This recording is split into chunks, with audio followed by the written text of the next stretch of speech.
भगवान विष्णूंनी दशावतार घेण्यामागे काय उद्देश होता? नंबर 1. मत्स्य अवताराची कथा. मत्स्य अवतारात भगवान विष्णू स्वतःला या जगात माशाच्या रूपात अवतार घेतात. सतयुगाच्या सुरुवातीच्या युगात मनू नावाचा राजा हजारो वर्ष घोर तपश्चर्या करत होता.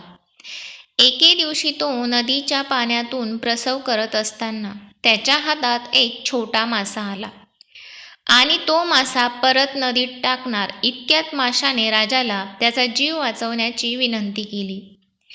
तिची विनंती ऐकून राजाने मासे पाण्याच्या भांड्यात टाकले, पण मासे तसे वाढू लागले आणि भांडे तेवढे मोठे नव्हते. मग राजाने ते नदीत फेकले, पण लवकरच ते नदीतून बाहेर पडले आणि राजाने ते गंगेत आणि नंतर महासागरात फेकले. राजाला हे समजले की ते स्वतः भगवान विष्णू आहेत आणि नंतर राजाने दर्शन दिले आणि राजाला विशेष विनंती केली. 7 दिवसात एका मोठ्या प्रलयाने जगाचा अंत होईल असे भाकीत केले आणि राजाला एक मोठी नौका बांधून 7 ऋषी, सर्व वनस्पतींच्या बिया, प्रत्येक जातीचा एक प्राणी घेण्याची विनंती केली आणि त्याला सांगितले की तो पुढच्या युगात प्रलयातून वाचण्यासाठी बोट हिमवनाकडे नेण्यासाठी माशाप्रमाणे दिसेल. त्याच्या म्हणण्यानुसार 7 दिवसानंतर भगवान प्रकट झाले आणि राजाने वासुकी या शाही नागाचा वापर करून बोट माशांना बांधली आणि माशांनी त्या सर्वांना हिमवन पर्वतावर नेले आणि पूर संपेपर्यंत नवीन युगात त्यांना तिथे ठेवले. राजाने नवीन युगासाठी प्रजनन सुरू केले. नंबर 2. कूर्म अवताराची कथा. कूर्म अवतारात भगवान विष्णू स्वतःला कासवाच्या रूपात अवतार घेतात. देव आणि असुर या दोघांचा समावेश असलेली ही एक मनोरंजक कथा आहे. देव आणि असुर यांच्यात सुरू असलेल्या युद्धाच्या गाथेत एका प्रसंगी दुर्वासा ऋषींच्या शापामुळे देवांची सर्व शक्ती अचानक गेली. एकदा ऋषींनी देवांचा राजा इंद्र याला फुलांचा हार अर्पण केला होता, ज्याने तो तुडवणाऱ्या आपल्या हत्तीला निष्काळजीपणे दिला होता. देवतांनी मदतीसाठी विष्णूकडे धाव घेतली. त्यानंतर विष्णूने त्यांना महासागरात औषधे टाकून दुधाचा सागर मंथन करण्यास सांगितले. त्याने सांगितले की माउंट मंदारा ही मंथन स्टिक वापरली जाऊ शकते. मंथनातून निर्माण होणाऱ्या अमरत्वाचा वाटा देण्याच्या बदल्यात पर्वत उचलण्यासाठी त्यांनी असुरांची मदत घेण्याची विनंती केली. देवता आणि असुर या दोघांनीही वासुकी या सर्पाचा दोरी म्हणून वापर करून समुद्र मंथन केले. सुरुवातीला मॅकियाव्हेलियन युक्ती खेळत देवांचा राजा इंद्र याने असुरांना वासुकीच्या डोक्याचे टोक मागितले, परंतु असुरांनी फसवणुकीचा संशय घेऊन डोक्याचा शेवट घेतला. केवळ फसवणूक होण्यासाठी वासुकीचे विष त्यांना हळूहळू कमजोर करत होते, पण जसजसे मंथन चालू होते तसतसा पर्वत बुडत होता आणि मग भगवान विष्णूने कूर्म कासवाचे रूप धारण केले आणि पर्वत तरंगत ठेवला. अमृताची वाटी, अमरत्वाचे अमृत बाहेर पडताच असुरांनी ते हिसकावून घेतले. तेव्हा भगवान विष्णूने एका अप्सरा, एका सुंदर कन्येचे रूप धारण केले आणि असुरांना तिला अमृत वाटण्यास आणि वितरणाच्या आदेशाचे पालन करण्यास प्रवृत्त केले. देवतांची सेवा होताच ती कन्या अदृश्य झाली आणि अशा प्रकारे असुरांना पूर्णपणे फसवून त्यांना पूर्णपणे कमकुवत केले. नंबर 3. वराह अवताराची कथा. वराह अवतारात भगवान विष्णू या जगात वराहाच्या रूपात अवतार घेतात. हिरण्यक्ष या राक्षसाने ब्रह्मदेवाची प्रार्थना केली होती आणि त्याला असे वरदान मिळाले होते की कोणताही प्राणी, मनुष्य किंवा देव त्याला मारू शकत नाही. पण श्वापदांच्या यादीतून वराहाचे नाव कसे तरी गायब होते. ही त्यांची कमतरता असल्याचे सिद्ध झाले. त्यानंतर त्याने जगभर लुटमारीची मोहीम सुरू केली. त्याने जगाला पाताळ लोकाकडे किंवा समुद्राच्या खाली ढकलले. त्याने झोपेत असताना ब्रह्मदेवाचे वेद, पवित्र ग्रंथ चोरले आणि प्रचंड अत्याचार केले. वेद पुनर्प्राप्त करण्यासाठी आणि जगाचे रक्षण करण्यासाठी भगवान विष्णूने डुकराची भूमिका धारण केली आणि समुद्राच्या तळातून पृथ्वीला बाहेर काढले. त्याच्या 2 दातांचा वापर केला. त्यानंतर हिरण्यक्षाचा वध करून असुराकडून वेद परत मिळवून ब्रह्मदेवाच्या सुरक्षित कोठडीत परत आणले. नंबर 4. नरसिंह अवताराची कथा. नरसिंह अवतारात भगवान विष्णू या जगात अर्धपुरुष अर्धसिंह म्हणून अवतार घेतात. राक्षसांचा राजा हिरण्यकश्यप याला अमर व्हायचे होते आणि त्याला सदैव तरुण राहायचे होते. यासाठी त्यांनी ब्रह्मदेवाचे ध्यान केले आणि त्यांच्या कठोर तपश्चर्येमुळे देव भयभीत झाले आणि त्यांनी ब्रह्मदेवाला राजाला शांत करण्यास सांगितले. ब्रह्मदेव त्यांच्या तपस्याने प्रभावित झाले आणि त्यांनी त्यांची इच्छा पूर्ण केली. हिरण्यकश्यपाची इच्छा होती की तो मनुष्य किंवा पशुने मारला जाऊ नये. दिवसा किंवा रात्री किंवा इमारतीच्या आत किंवा बाहेरही मारला जाऊ नये. इच्छा प्राप्त करून त्याने स्वतःला सर्वोच्च देव मानले आणि कोणाच्याही सर्व देवपूजेला प्रतिबंध केला. पण त्याचा मुलगा प्रल्हाद हा विष्णूचा निस्सीम भक्त होता. यामुळे हिरण्यकश्यपला खूप राग आला. त्याने प्रल्हादाला मारण्याचे अनेक मार्ग सांगितले, ज्यात त्याची बहीण होलिका हिला प्रल्हादासोबत अग्नीत बसण्यास सांगितले. पण प्रत्येक वेळी प्रल्हाद बचावला. संतप्त होऊन त्याने एकदा प्रल्हादाला भगवान विष्णू दाखवायला सांगितले. प्रल्हाद म्हणाला, तो सर्वत्र आहे. आणखी संतप्त होऊन हिरण्यकश्यपाने एक खांब पाडला आणि विचारले की भगवान तिथे उपस्थित आहे का? तेव्हा भगवान विष्णू अर्ध्या सिंहाच्या रूपात प्रकट झाले. स्तंभातून अर्धा मनुष्य, जो घराच्या आत किंवा बाहेर नव्हता आणि वेळ संध्याकाळ, रात्र किंवा दिवस नाही.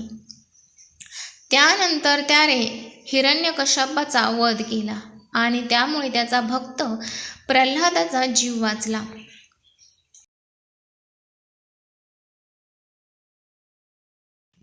नंबर 5. वामन अवताराची कथा. वामन अवतारात भगवान विष्णू या जगात एक बटू पुरोहित म्हणून अवतार घेतात.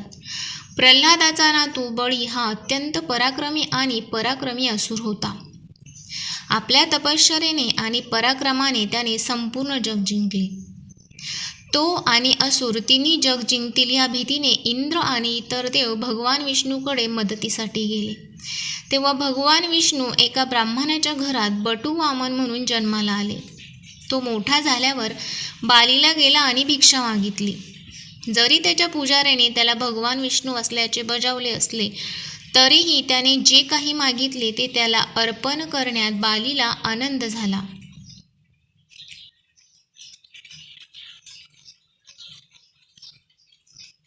त्यानंतर वामनाने आपल्या 3 पायांखाली येईल तेवढी जमीन मागितली. बालीने कृपापूर्वक मान्य केले. भगवान विष्णू नंतर आकाराने वाढले आणि त्यांनी पृथ्वी आणि स्वर्ग 2 पटींनी व्यापले आणि जागेच्या कमतरतेमुळे त्याने स्वतःचा 3रा पाय बालीवर ठेवला आणि बालीला पाताळ लोकामध्ये चिरडले. अशा प्रकारे देवांना बाहेर काढण्यास मदत केली. नंबर 6. परशुराम अवताराची कथा. परशुराम अवतारात भगवान विष्णू या जगात एक ब्राह्मण म्हणजेच पुरोहित म्हणून अवतार घेतात. अहंकारी बनलेल्या आणि जगातील ब्राह्मणांचे दमन करणाऱ्या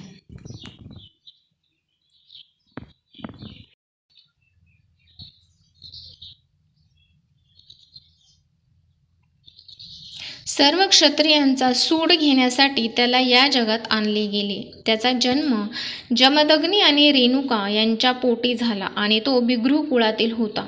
भगवान शिव ज्यांचे ते निस्सीम भक्त होते, त्यांच्याकडे परशुराम नेहमीच कुऱ्हाड घेऊन जात असे.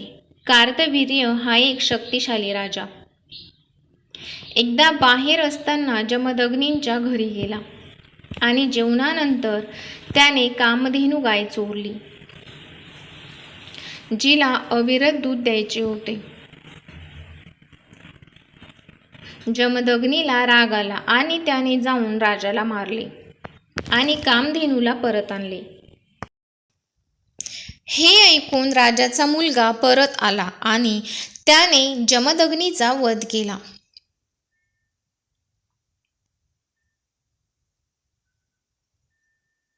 हे पाहून परशुराम संतप्त झाला आणि त्याने 21 युद्धात सर्व क्षत्रियांचा वध करून आपल्या वडिलांच्या मृत्यूचा बदला घेतला. नंबर 7. राम अवताराची कथा. राम अवतारात भगवान विष्णू स्वतःला राम म्हणून अवतार घेतात. रामायणातील मध्यवर्ती पात्र. महाकाव्यामध्ये राम या पात्राने जगाला आदर्श पुत्र, आदर्श पती, आदर्श राजा आणि एक आदर्श व्यक्ती यासह आदर्श व्यक्तीचे वैशिष्ट्य दाखवणे अपेक्षित आहे. 10 डोक्यांसह असुर रावण, ज्याला ब्रह्मदेवांनी देव आणि इतर खगोलीय प्राणी यांच्यापासून प्रतिकार शक्तीचे वरदान दिले होते, यापासून मुक्त होण्यासाठी या ग्रहावर रामाचा अवतार झाला होता. रावण इतका घृणास्पद होता की एखाद्या माणसाने पराभूत होण्याचा विचार केला नाही. म्हणून रामाचा जन्म झाला आणि भगवान विष्णूची पत्नी लक्ष्मी या जन्मात त्यांची पत्नी सीता म्हणून जन्मली.